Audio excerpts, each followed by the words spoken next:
Welcome to Light in August in a nutshell. The novel is set in the American South in the 1930s. It begins with the journey of Lena Grove, a young pregnant white woman who's trying to find Lucas Birch, the father of her unborn child.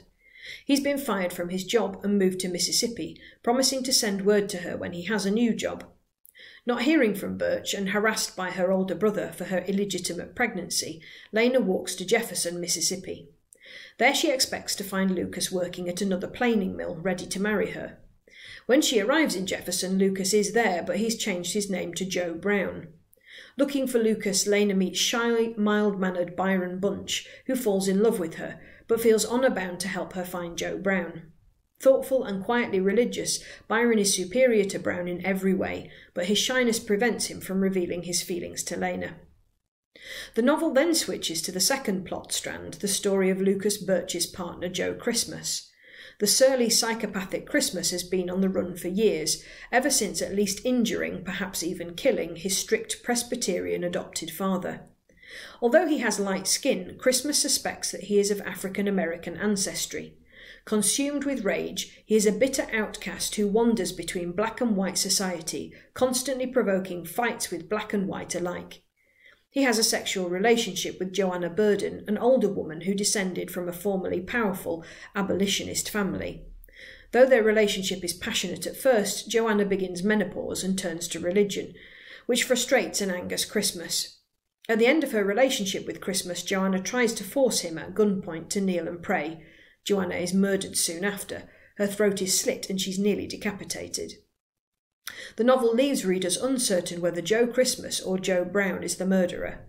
The sheriff at first suspects Joe Brown, but initiates a manhunt for Christmas after Brown claims that Christmas is black.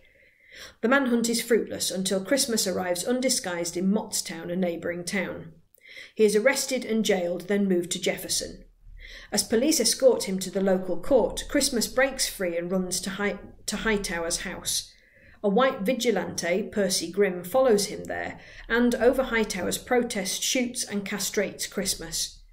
Having redeemed himself at last, Hightower is then depicted as falling into a death-like swoon, his whole life flashing before his eyes, including the past adventures of his Confederate grandfather. Before Christmas's escape attempt, Hightower delivers Lena's baby, and Byron arranges for Brown to come and see her. Brown deserts Lena once again, but Byron follows him and challenges him to a fight. Brown beats the braver, smaller Bunch, then skillfully hops a moving train and disappears. At the end of the story, an anonymous man is talking to his wife about two strangers he picked up on a trip to Tennessee, recounting that the woman had a child and the man was not the father. This was Lena and Byron, who were conducting a half-hearted search for Brown, and they're eventually dropped off in Tennessee. This novel was written in 1932 by the Southern American author William Faulkner. It belongs to the Southern Gothic and modernist literary genres. In a loose, unstructured modernist narrative style that draws from Christian allegory and oral storytelling, Faulkner explores themes of race, sex, class and religion in the American South.